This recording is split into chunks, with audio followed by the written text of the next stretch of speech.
Welcome back to our city, where I'm joined by Stanley Neron and Pastor Carl Joseph. Pastor, we were talking before the break, the Haitian people who are eligible or able physically to respond, what's the attitude of the Haitian people and how are they pitching in? It was hard for them to cope with that situation, but since they are tough people, they find a way to consult each other and to bring money to the church. In fact, 2 weeks ago, there was a big service in Orange at that church, and we collect about $12,000 to send to Haiti. But that organization is the Haitian Pastor Association that agrees to work in collaboration with NG for Haiti. And a lot of these people, they really want to work, they really want to volunteer, they bring things to the church, to give. But beside that, there's another problem, that some of their own people, like in our church, they already left Port-au-Prince because they told them they have to leave. They take the boat, they take the truck, they go to other part of Haiti. But these people, their parents came from the other part of Haiti. They came from the south, the north, the Artibonite, and they were raised or born in Port-au-Prince. Now they have to go back where they don't know nobody. Yeah, and the pastor raised a point. Most of the landmass of the island was unaffected, yes, but where most of the people lived was greatly impacted. Is the land available in other parts of the country to have folks go to and set up temporary residences? There is, but being that Port-au-Prince was overpopulated, the outskirts, the neighboring cities in the countryside cannot accommodate, that amount of people coming into their community. They're not set up for that, so it's underdeveloped and not ready for a huge influx of people, as with neighboring countries and as with, even the United States, taking in additional people to provide health care, to provide shelter and so much, because they were overwhelmed with their own issue to begin with prior to this. Because we have to always keep in mind that when we say this is probably one of the worst natural disasters, you're looking at an island that was already impoverished and had issues to begin with.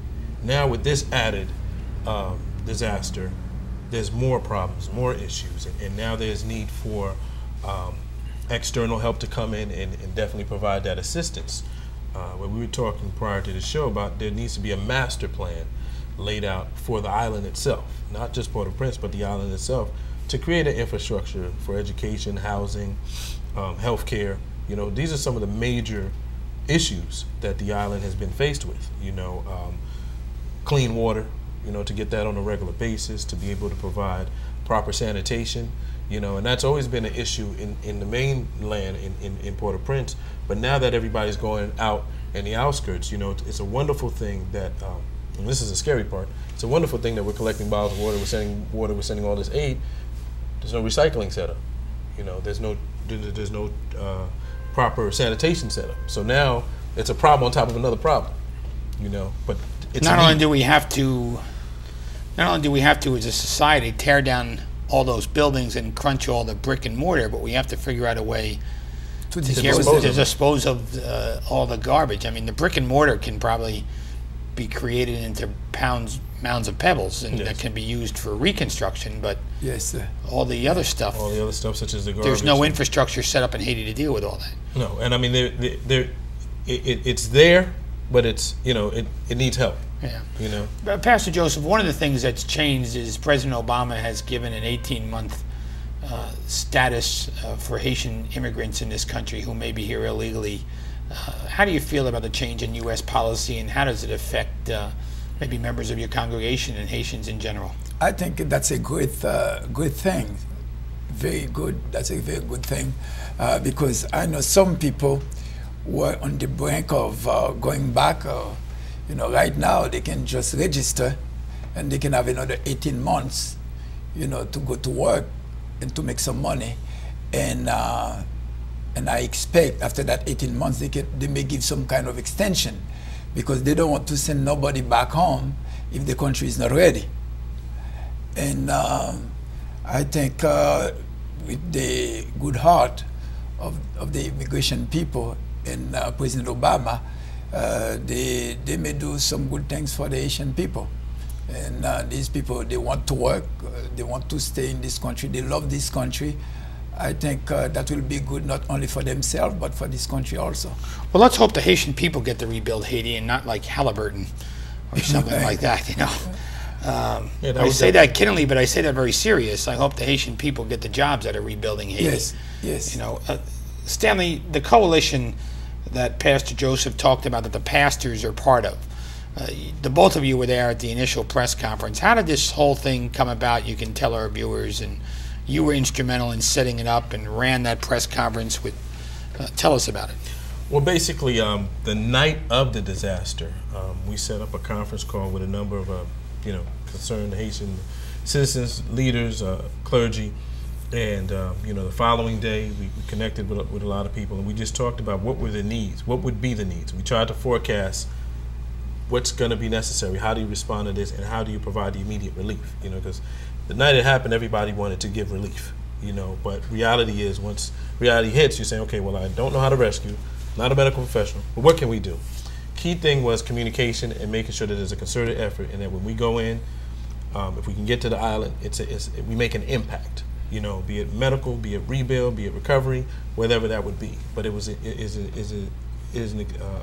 is imperative that here in New Jersey we communicate, so that if you're trying to send relief, or you're a doctor and you want to go, but you got to pay for your own plane ticket, and you're probably getting a chartered flight, and your plane may be taking more doctors, we can all start to communicate and utilize each other's resources to work together. And that's what New Jersey for Haiti has been instrumental in doing, is bringing a lot of nonprofits together, churches, individuals who want to do something, to be able to go on this website, which is www.nj4haiti.org, find out what's going on and find out how they can help so that they can make an impact. Because the key thing has been, do what you can and do what you know how to do. And it's very important as we move forward to recovering and rebuilding Haiti. Also, so many, over 100 organizations are part of this coalition. So it's something that happened in a matter of 3 to 4 days. We were able to get everybody to communicate and come together. And that happens in crises. People unite, they come together for the betterment of all. Pastor Joseph, the folks on the medical issue, there was a day-and-a-half period where flights were suspended to Florida because of a cost factor. Stanley just got done talking about how it was important to talk in New Jersey. Do you think that was the reason the flights were suspended? Was there a lack of dialogue or something else? You're talking about from Florida to Haiti? From Haiti to Florida. Or from Haiti to Florida. I think it has been, I saw on the news this morning on Star Ledger, I think Governor Chris in Florida stopped that because he wanted to talk to the federal government first, because the hospital, this hospital, they were saturated with too many people coming, and they want to find out where the money will come from first before they resume the flight. And I think right now they just resumed the flight because there was some kind of dialogue between the federal government and the state of Florida. I think it got corrected rather quickly, but that's a good thing. Yes. Back to the coalition. The United Way is playing a role, as well as elected officials. Tell us about that partnership. Well, basically, the partnership is to do the same thing as far as the elected officials, to communicate and make sure that the Haitian people here in America are being serviced, and communication is there, and that if they need help, the elected officials are there to support them and provide the help and be that voice for them, because after all, they did elect them. The United Way plays an intricate part because they serve as a fiscal agent for NJ for Haiti. And the clear thing that was the priority was to get out the way that there would be no administrative fees charged for being responsible for the money and making sure, being the caretaker of the money by being a fiscal agent. And we established that very early on, so that when the money does go to Haiti, it is for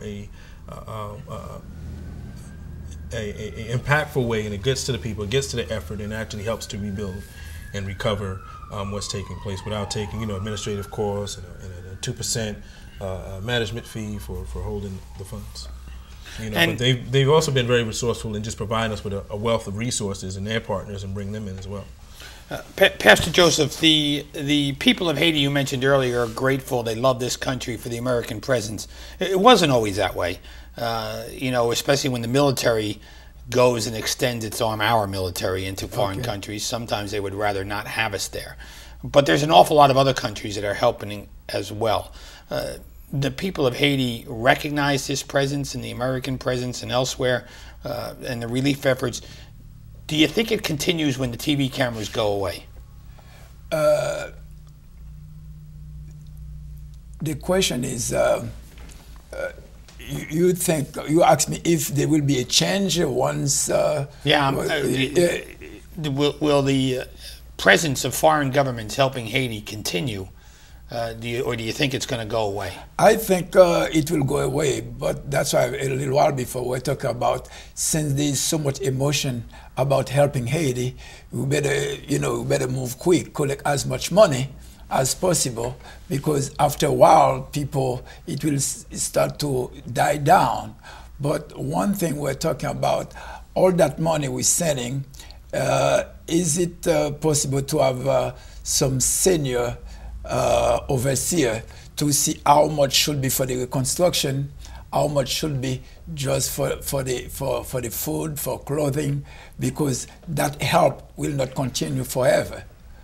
Because right now they're raising a lot of money, but we need to have somebody who can come with a master plan, as we were talking before, with the master plan to say, okay, we're going to give so much for food, but the rest of the money we have to put on the side, to rebuild, because that fund we keep receiving right now is not going to come forever.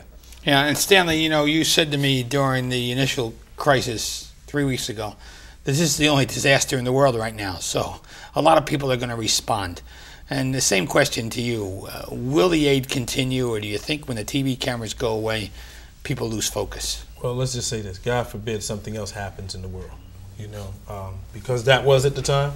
If something else happens, we're going to have to definitely seek aid, and provide the help that we need. But I think that, with efforts like New Jersey for Haiti, Haitian Pastors Association, and several other organizations that have been there for so many years trying to provide Haiti with relief, it's going to be the responsibility of those coalitions, organizations, nonprofits, individuals to keep it in the forefront to make sure that the movement continues and it's not a one-time thing. Because this is not, you can't do this overnight. And we see that with 9/11, we see that with Katrina and the tsunami. These are ongoing efforts that require rebuilding, effort, plan, and working together. Just as we close, if people want to get involved, Stanley and NJ for Haiti, who do they call? How do they get involved besides the website? They can give us a call at 908-629-0041. And that is at our partner with Jefferson Park Ministries. And you can get in touch with Ms. Joseph. She is our receptionist who will be taking all the calls and coordinating all the efforts to myself or Ms. Centillion or all the other partners that are working with us. Pastor Joseph, I want to thank you for taking the time to join us on the show. And my thoughts and the city's thoughts are with the people of Haiti and the people of your family and congregation. Thank you. And Stanley Neron, thank you for all of your effort on behalf of the city, as I've asked you to be the liaison in working with the Haitian community to accomplish these goals. Thank you for your time. So far, he has been doing a good work. For Pastor Carl Joseph and Stanley Neron, I'm Chris Bolwage. And if you want to help the people in Haiti, go to nj4haiti.com. Thank you. Thank you.